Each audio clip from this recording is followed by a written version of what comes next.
साहित्यिक कार्यक्रम की रिपोर्ट। प्रस्तुति Girish Bilore official podcast channel. Videography Shri Vasant Vishwakarma.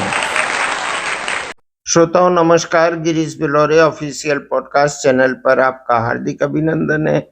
आज आपने जो तालियों की गड़गड़ाहट सुनी वो थी कृतज्ञता की गड़गड़ाहट, और जबलपुर वासियों ने अभिनंदन किया अपने प्रिय तत्कालीन नगर निगम आयुक्त श्री वेद प्रकाश शर्मा का, जिनकी कृति जबलपुर मॉडल आज यानी 1 फरवरी 2025 को स्थानीय कल्चरल स्ट्रीट ऑडिटोरियम में विमोचित की गई। श्री वेद प्रकाश शर्मा एक विजनरी पर्सनालिटी के धनी हैं और उन्होंने जो सोचा वो किया, बजिट किया। देखिए वो क्या कहते हैं अपने वक्तव्य में। का इंटरेक्शन हमारा होता है और इस तरह से हमारा समाज उत्तरोत्तर आगे बढ़ता है और इसके लिए आवश्यक है कि हम आपसी अनुभव को साझा करें, एक दूसरे से सीखने की जो सबल परंपरा है उसको हम लगातार जारी रखें। इसी जारी रखने के क्रम में अपने कुछ अनुभव और वो भी जबलपुर में कार्य करने के दौरान और यहाँ के समाज को थोड़ा बहुत समझने की कोशिश करते हुए उन अनुभवों की कहानियाँ और काम करने के दौरान जो कई प्रकार के घात प्रतिघात संघर्ष की स्थिति बनती है और जिससे आदमी बनता है, सीखता है, वो सौभाग्यशाली होता है जिनको ये मौका मिलता है। तो जबलपुर में मुझे काम करने का जो मौका मिला, ये मेरे लिए मेरे कैरियर का सबसे बड़ा सौभाग्य था। और संस्कार धानी में लोगों से मिलके, वो संस्कार धानी जहाँ क्वालिटी ऑफ लाइफ की चिंता हर कोई करते हैं, ये मेटेरियलिस्टिक वर्ल्ड के आपाधापी में नहीं लगे कि ये छूट गया, वो मैंने नहीं पाया और हमसे आगे निकल गया। फालतू कंप्रोमाइज नहीं करते हैं, अपनी बात करते हैं, अपने ढंग से चलते हैं। ये ज़रूरी नहीं कि हम कि भागते फिरें। और वो क्वालिटी ऑफ लाइफ जब होती है तो संतोष का भाव होता है और संतोष का भाव संतों में होता है। वो संत हमारे जबलपुर में है, बेशक यह नर्मदा जी की कृपा है।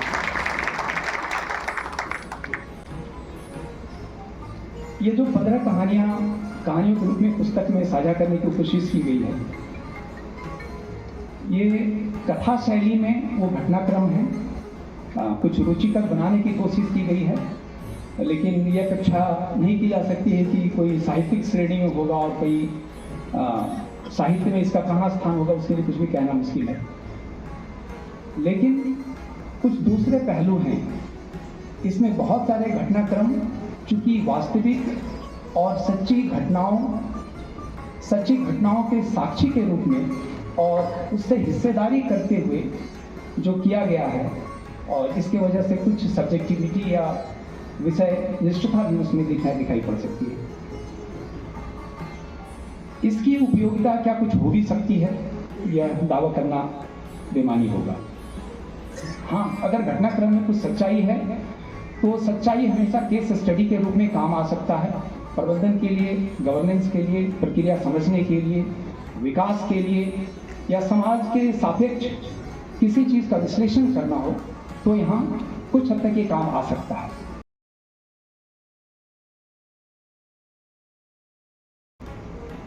और जितना मैं वेद प्रकाश जी को समझ पाया हूँ तो उनके भीतर ये जुनून है। यदि रास्ता है तो ठीक है, नहीं तो बना दिया जाएगा। इस शहर की खासियत यह है, जैसा उन्होंने कहा ना, बड़ा संतोषी टाइप का, मस्त टाइप का शहर है। इसमें एक और खासियत यह है कि जो भी शहर के संपर्क में आता है, ये शहर उसको अपना बना लेता है। किंतु एक विडंबना ये भी है कि बहुतों को हमने अपना बनाया पर वो हमको छोड़ के चले गए। किंतु वेद प्रकाश जी उन सज्जन और शरीफ व्यक्तियों में से है जिन्होंने हमें अपने प्यार का अधिकार इस रूप में दिया कि उन्होंने भी जबलपुर को अपना लिया। वरना एक शासकीय अधिकारी अपनी सेवा के अंतर्गत आता है, जो शासकीय नीतियां होती है उसके अंतर्गत काम करता है। कुछ लोकप्रिय हो जाते हैं, कुछ अलोकप्रिय हो जाते हैं और फिर चले जाते हैं। कई बार पदोन्नत होकर भी आते हैं, पर हर बार उनकी भूमिका अलग अलग होती है। किंतु वेद प्रकाश जी सौभाग्यशाली हैं, उन्हें बहुत लंबा कार्यकाल नगर निगम आयुक्त के रूप में मिला और मेरे ख्याल से संभवतः वे अकेले व्यक्ति हैं जिन्होंने 5 वर्ष तक निगम आयुक्त के रूप में जबलपुर को अपनी सेवाएं दी। उन्होंने ये पुस्तक जबलपुर मॉडल लिखी, तो 2 दिन पहले उन्होंने मुझे पढ़ने के लिए दी, मुझे आप इसको पढ़िएगा। अब पुस्तक तो मैंने ले ली और फिर कहा कि आपको उसके बारे में कुछ बोलना है, तो मुझे ऐसा लगा कि मुझे इतने सारे लोगों के आगे वाइवा देना पड़ेगा। पुस्तक बहुत सारे पत्रकारों को भेंट कर जाते हैं और उन्होंने जिस उद्देश्य से वो पुस्तक मुझे दी, तो मेरे ऊपर एक दायित्व बोध आया और मैंने घर जाते ही साथ 1.5 से 2 घंटे के अंदर उस पुस्तक को बड़ी ईमानदारी से, बड़ी संजीदगी के साथ पढ़ा। और पढ़ने के बाद मुझे लगा कि एक प्रशासनिक अधिकारी अपने कार्यकाल के अनुभवों को, उपलब्धियों को यदि किसी पुस्तक के रूप में पेश करता है, तो कई बार वो उसी तरह का होता है जैसे अपने सुपीरियर के सामने या किसी कार्यशाला में पावर पॉइंट प्रेजेंटेशन दे रहा हो, उसमें ढेर सारे आंकड़े हो, काम करने के तरीके हो, प्रशासन से जुड़े नियम हो। किंतु उसके बिल्कुल विपरीत, जैसा उन्होंने कहा भी कि जबलपुर मॉडल जो है ये एक तरह का ट्रेवलॉग है, जो हम लोग आजकल यूट्यूब में देखते हैं। ये यात्रा वृत्तांत है और बड़ा लाइव है। लाइव इस सेंस में कि आपको इसमें पूरा रोमांच भी है। जो यात्री देखता है, जो उसको नैनाभिराम दृश्य दिखते हैं, उनका बड़ा ही खूबसूरत शब्दों में शब्द चित्र जो उकेरा है वेद प्रकाश जी ने, तो इस पुस्तक को बिल्कुल अत्यंत रोचक उन्होंने बना दिया।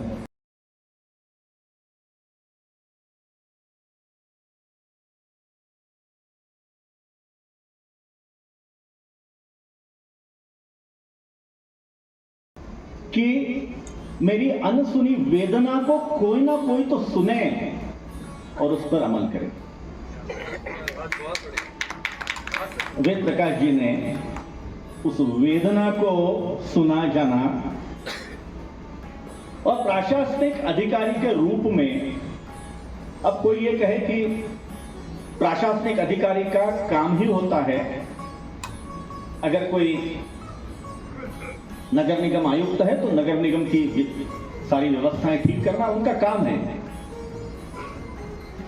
लेकिन अनेक वर्ष गुजर गए, हमारी संस्कारधानी की परिस्थिति भी हम देखते थे। लेकिन कोई एक अधिकारी ऐसे होते हैं जो मात्र अपने 3-4 वर्ष बिताते नहीं तो कुछ करके दिखाते हैं।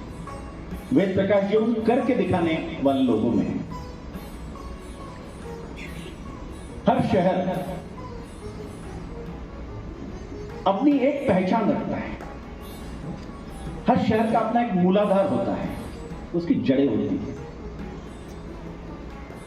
उसका चेहरा होता है, उसकी अपनी एक संस्कृति होती है।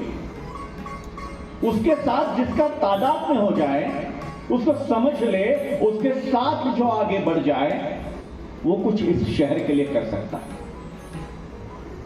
और वेद प्रकाश जी ने 5 वर्ष में, और उनको समय भी मेरे ख्याल से इसीलिए मिला कि वे कुछ अच्छा कर रहे थे, इसलिए पूरे 5 साल का, पूरे नगर निगम आयुक्त अभी जितने हो गए उसमें 5 वर्ष आयुक्त रहने वाले एकमात्र आयुक्त हैं वेद प्रकाश।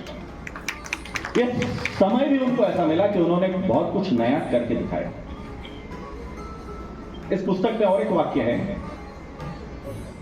हर लोक सेवक के लिए शहर ये देवालय होता है। कल्पना देखिए, हर लोक सेवक के लिए शहर एक देवालय होता है, उसमें कुछ सुधार करना, कुछ अच्छा काम करना, ये यज्ञ है। और उस यज्ञ में अपने कष्ट, अपनी बुद्धि, अपने मन, अपने तन से काम करना, यह उसकी समिधा है, उसकी आहुति है। जबलपुर के विकास की जो यात्रा 5 वर्ष की उन्होंने इस पुस्तक में चित्रित की है, उसमें ये यज्ञ की आहुतियां देती है। और जो भाव है कि ये शहर का देवालय है, मैं समझता हूं कि यह भाव अगर हर किसी ने अपना लिया कि यह शहर मेरा है, देवालय है। अपने घर में देवालय होता है, उस देवालय में हम हमारे ईश्वर को ऐसे वैसे रखते हैं क्या? उस देवालय में धूल जमने देते हैं क्या? उस देवालय में गंदगी होने देते हैं क्या? नहीं देते। पूज्य स्थान होता है हमारा।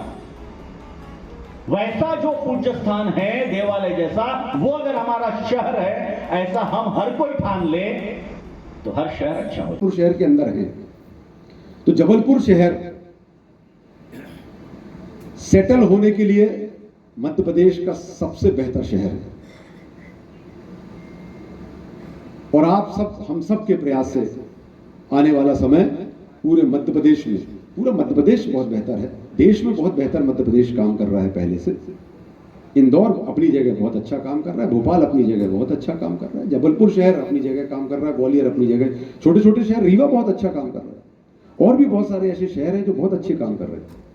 जबलपुर आगे बढ़े और एक हेल्दी कंपटीशन में इंदौर भोपाल से हम आगे निकले, ऐसा आशीर्वाद आप सभी बड़ों से चाहिए। और निश्चित तौर पर हम लोग आने वाले 3 वर्ष में कहेंगे कि जबलपुर शहर हमारा पूरे मध्य प्रदेश में सबसे अच्छा शहर है। हम इंग्लिश में भी आगे हो गए हैं और हिंदी में भी आगे हो गए हैं, और फिजिक्स केमिस्ट्री मैथ्स में तो पहले से आगे थे ही। हम सब मिलकर ये प्रयास करेंगे तो निश्चित तौर पे ये काम बनेगा और बन रहा है, बहुत तेजी से हमारा शहर आगे बढ़ रहा है।